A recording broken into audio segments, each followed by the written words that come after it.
hari ini Pradi Bersatu akan melakukan atau membuat suatu pernyataan resmi.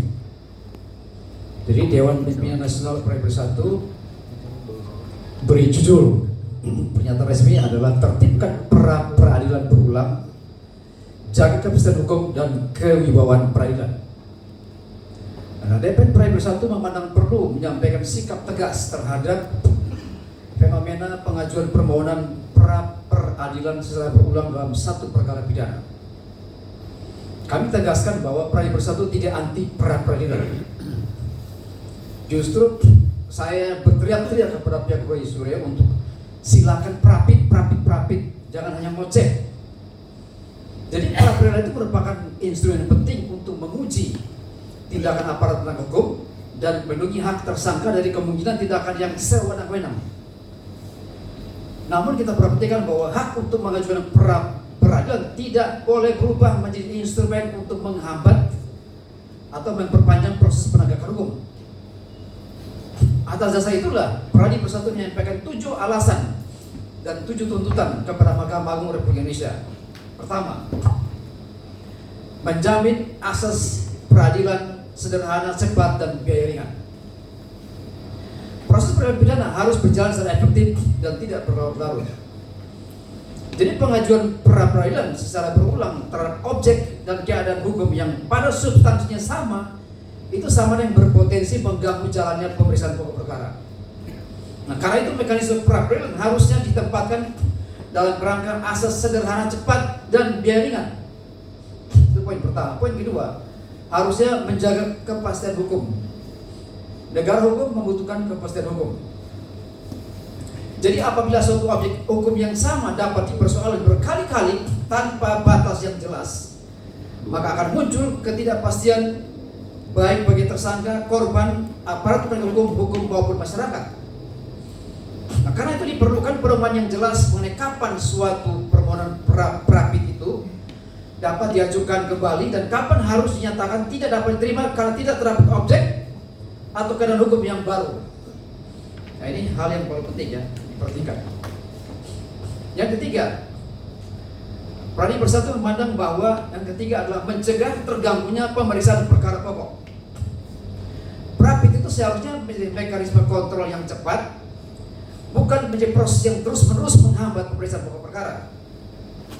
Jangan sampai perkara pidana yang seharusnya diperiksa substansinya justru terus tertunda karena para pihak berkali-kali membawa persoalan prosedural yang sama ke forum peradilan. Nah, perkara pokok harus memiliki kesempatan untuk diperiksa dan diputus secara adil. Itu poin yang ketiga. Yang keempat, menjaga keseimbangan antara hak tersangka dan kepentingan penegak hukum. Pradi Bersatu menghormati hak tersangka, namun negara juga mempunyai kewajiban melindungi korban, kepentingan masyarakat, dan kepentingan penegak hukum. Karena itu, perlindungan hak tersangka harus berjalan seimbang dengan kepentingan agar proses pidana dapat diselesaikan secara efektif.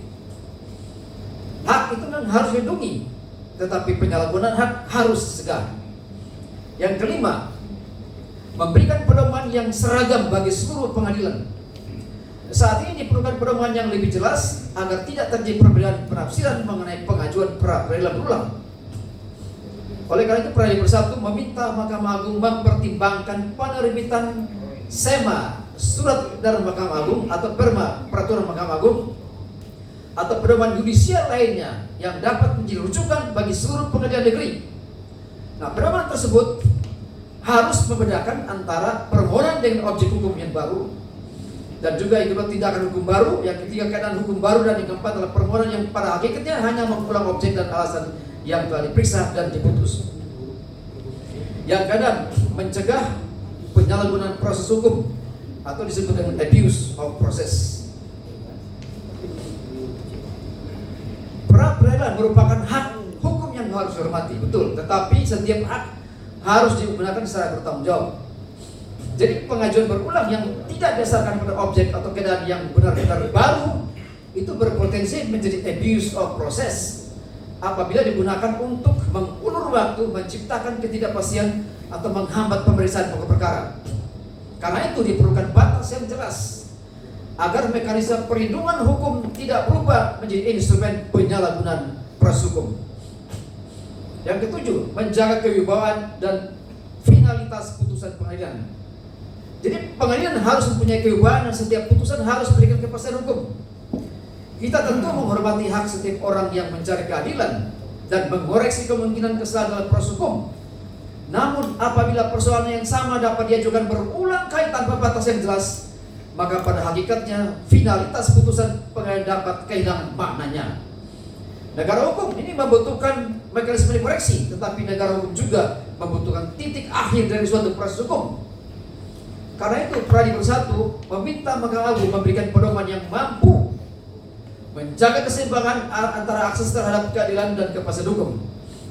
Oleh karena itu sikap tegas Peradilan Bersatu berdasarkan 7 alasan tersebut, Peradilan Bersatu meminta sekali lagi kepada Mahkamah Agung Republik Indonesia, pertama, melakukan kajian khusus mengenai fenomena pengajuan pra-peradilan berulang dalam perkara pidana yang sama. Dan yang kedua adalah menerbitkan SEMA, PERMA atau pedoman judisial yang memberikan batasan terhadap pengajuan pra-peradilan berulang. Yang ketiga, memberikan pedoman bahwa permohonan dengan objek, alasan, dan keadaan hukum yang pada substansinya sama dengan permohonan yang telah diputus dapat dinyatakan tidak dapat diterima. Yang keempat adalah tetap memberikan ruang bagi pra-peradilan apabila terhadap objek, tindakan atau keadaan hukum yang benar-benar baru. Yang kelima, memastikan bahwa pra-peradilan tidak digunakan sebagai sarana untuk menghambat atau memperlambat pemeriksaan perkara pokok.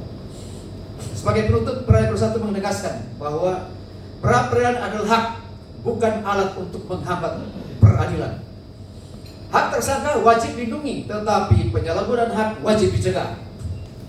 Keadilan itu membutuhkan proses yang benar, tetapi juga membutuhkan proses yang pasti, cepat, sederhana, dan tidak berlarut-larut. Oleh karena itu, Peradilan Bersatu meminta sekali lagi kepada Mahkamah Agung Indonesia segera mengambil langkah kebijakan judisial untuk memberikan kepastian mengenai batas pengajuan pra-peradilan secara berulang.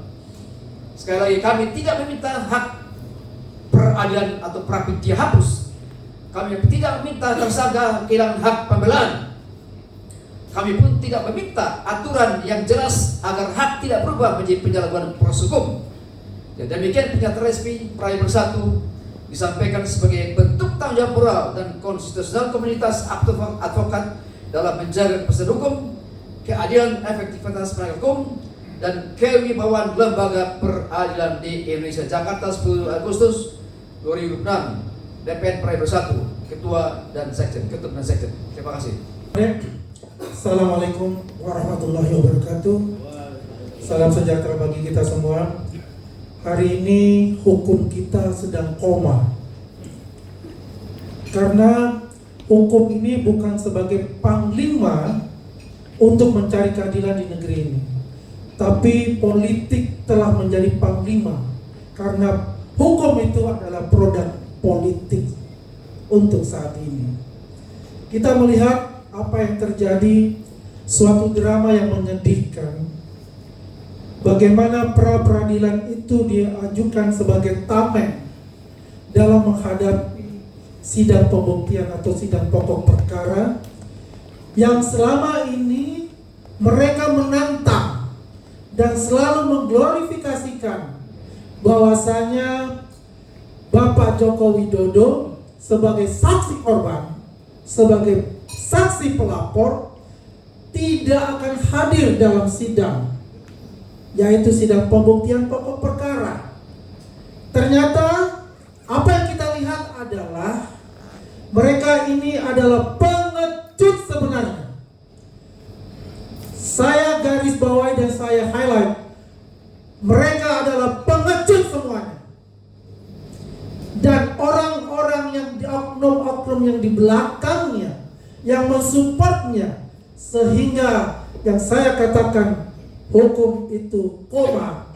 Sadarlah bahwa ini kita membutuhkan yang namanya keadilan bagi seluruh bangsa Indonesia. Bulan Agustus, bulan keramat, bulan yang penuh untuk bangsa Indonesia, tapi tercabik dalam segi hukum. Untuk itu kita semua bersatu padu, seluruh rakyat Indonesia, untuk mengingatkan kepada supremasi hukum yang tertinggi, yaitu Mahkamah Agung, untuk bisa melihat secara terbuka, secara objektif apa yang terjadi dagelan-dagelan selama ini, untuk bisa mengeluarkan surat edaran, SEMA dan PERMA. Karena ini bukan tuntutan kami, ini adalah tuntutan masyarakat Indonesia yang mendambakan keadilan tanpa pandang apapun itu backgroundnya. Bagaimana kalau misalnya rakyat kecil pasti akan ditahan. Tidak ada yang namanya yang seperti perlakuan istimewa yang diterima oleh saudara Roy Suryo dan Tifa itu. Dan seenak-enaknya juga melakukan pengulangan dari apa yang mereka lakukan sehingga mereka terjerat dalam pasal 433 dan 434 itu serta Undang-Undang ITE 32 dan 35. Jadi saya juga meminta kepada Komisi Yudisial untuk bisa memeriksa semua hakim, baik hakim di PN Jakarta Timur maupun juga hakim di pra-peradilan sebagai hakim tunggal. Ya, biar transparansi hukum itu jelas, ya, tidak ada lagi yang membuat kita merasa seperti dipermainkan dalam gelombang-gelombang yang kita tidak tahu kapan ini akan ujungnya.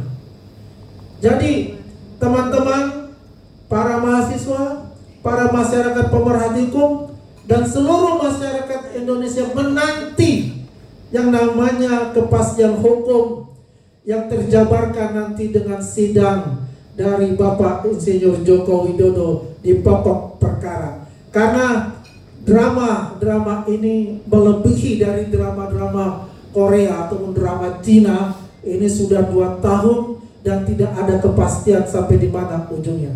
Yang jelas, petisi ahli di sini, Perani Bersatu, tim kuasa hukum Merah Putih, ya, dan seluruh relawan dari Joko Widodo, dan juga teman-teman di luar sana, pemerhati hukum, pemerhati demokrasi. Kita harus lawan dari hal-hal kecurangan-kecurangan, dari hal-hal yang menggerogoti, ya, dari hak asasi manusia yang mereka lakukan di atas dari pembenaran-pembenaran mereka yang melawan dengan hati nurani kebenaran-kebenaran dari kita, dari saksi korban, dari masyarakat seluruh Indonesia. Kita lawan untuk itu, setuju?